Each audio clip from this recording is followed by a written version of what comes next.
Hello, dear listeners. Welcome to the talk out of the dictionary of the out of the swearer dictionary of the new right by Josh, a linguist who is using mechanical methods to find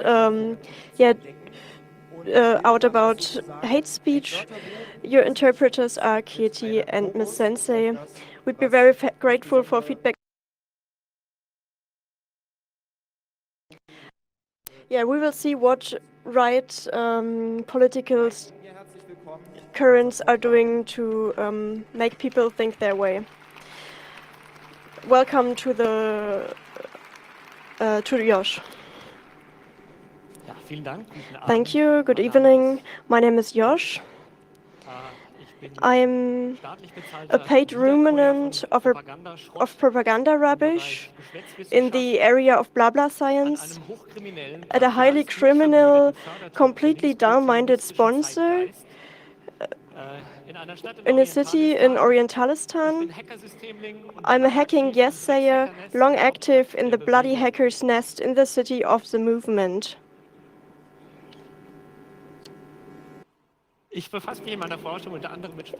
I'm researching language and the politics of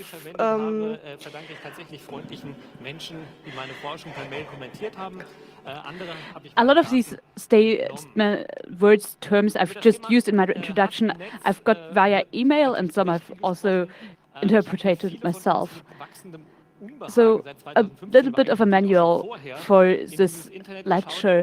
Since 2015, I've looked at the internet, and usually we react to speech and hate speech with shock and with disgust. But I changed my attitude to investigation, and since then I've been doing much better. So I want to do this in an analytical way and in a subversive way, and I think that the disgust and outrage of the mainstream society is part of the strategy and calculation about the resonance the right-wing people are using, and I don't want to give them this room for resonance. And the first question which comes up for this talk: do I not reproduce the stereotypes when I'm using these insults and this hate speech? And the short answer is yes, but hopefully if I take these terms out of their context and within condensing them, I will be able to point out the absurdity of this worldview where these terms are coming from. The second question which comes up is, do we actually need to show all of these words, all of these terms? I've decided to do this because if I had left them out, this presentation would be very hard to follow and not have the same level of persuasion. I have reduced enormously the terms used for minorities, but leaving them out completely, that would reduce, then I wouldn't be able to point out how harmful this ideology is being. A third question that is important, I think, is, are we able to laugh about it?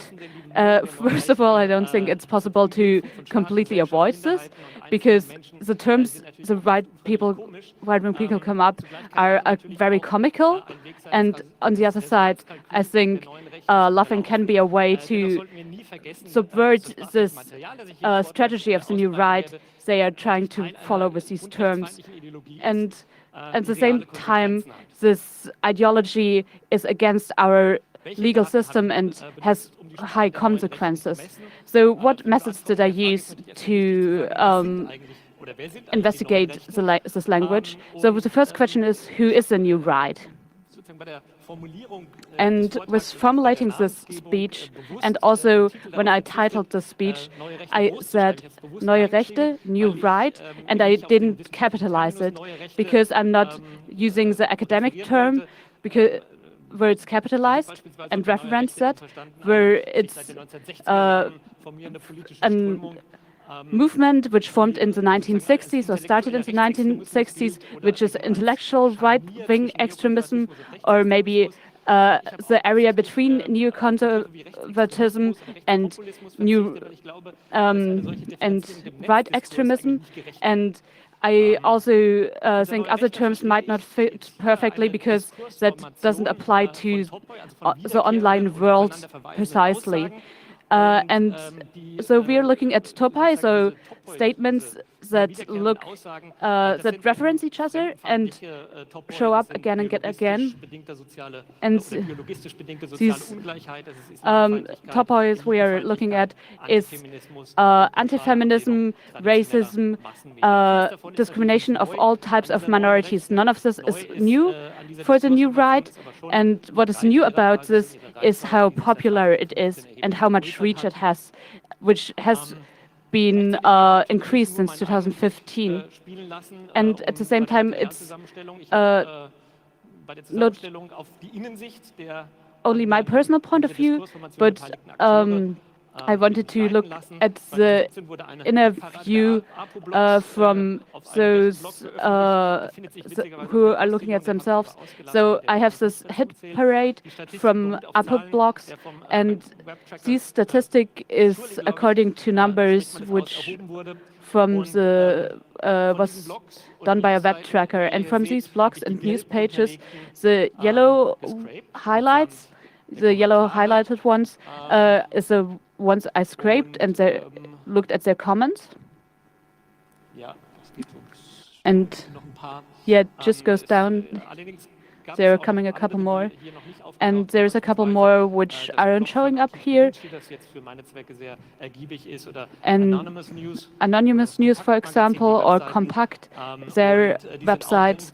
And they are also used here. And I used 29 different sites and their publications and their comments. How did I analyze this? I used automatic recognition because automatic recognition isn't that super useful here because all terms can be used as hate speech or as insults depending on their context. So, like, I needed to look at the specific context for these words, if it's actually about hate or if it's also used in other ways. So I looked also at mainstream newspapers and also more diverse websites, and looked at which words, which terms are significant statistically in which types of media. And still not all of them, all of these hundreds of thousands of words aren't specific to the sites, and not all of them are insults. So I also did a parsing where I looked at the terms which came up a lot. So, and I checked out whether they are actually relevant for hate speech. Yes, we have here, for example, rhombus. We have the word good, which is occurring a lot of times. We have many lexems which contain the word climate, like climate change, climate movement, etc. But often we also have endings like ian. Yeah, we have Islamania, Erdogania, Africania. And yeah, we also have like very sexualized words like perversistan, fuck-offistan, and yeah. So we could find different strategies of how those words are made. The first one I want to introduce is the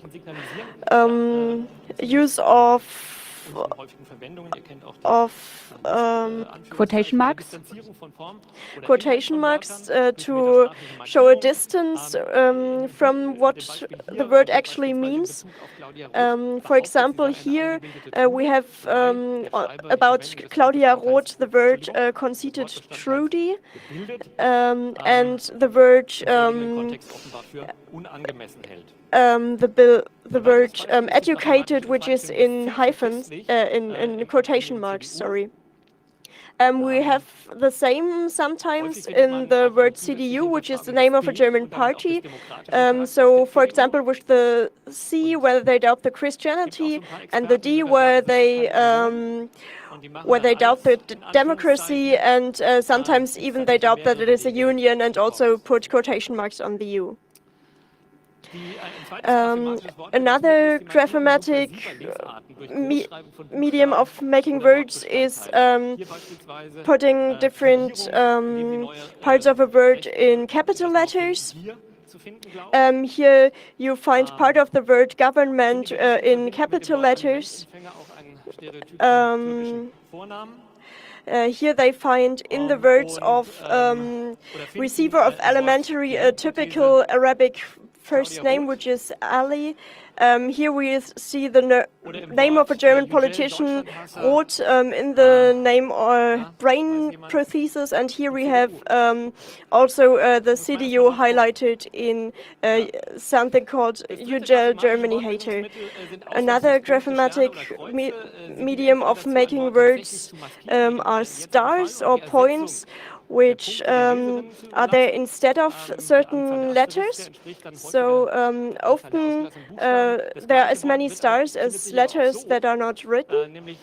Here you can see another art of doing it. So those stars don't actually mark another letter, but they are probably there to make this word not sorted out by a certain search in the internet for slur words. Here we see a very obsessive form of gendering, so they're like gender stars and underscores, and the German female ending in. Here we also see this kind of star, but here it should be like the star and half moon, like in the Turkish flag, in the acronym of the party CSU. The next medium to make words I want to show is that part of the word is used with other words in brackets. Yeah, we have Claudia Roth, the German Titian again, and she is called Claudia Snoth here. Again, we have the CDU, the chaotic, debile undemocrats. And then, as I said before, the new right likes to use certain endings, and those endings have the function to devalorize certain things. So we have here, for example, the ending Land. We have this on many words, like also on a word for asylum seeker in German. Other endings are ling, ler, istan, etc. We will see others of that. Here we see that actual words who are positive in their basic meaning are used in a bad context. For example, here we have many things with the word good. We have goody, goodist, godone, etc. And this is used for the whole word field. So we also have like the good German, good willing, good city, feel good, and gender giddy. And in the end, this word with good are a negative word as well. Also, we have this gendered language. Actually, at no place there's gendered more than a new right commentary comments. So, for example, this thing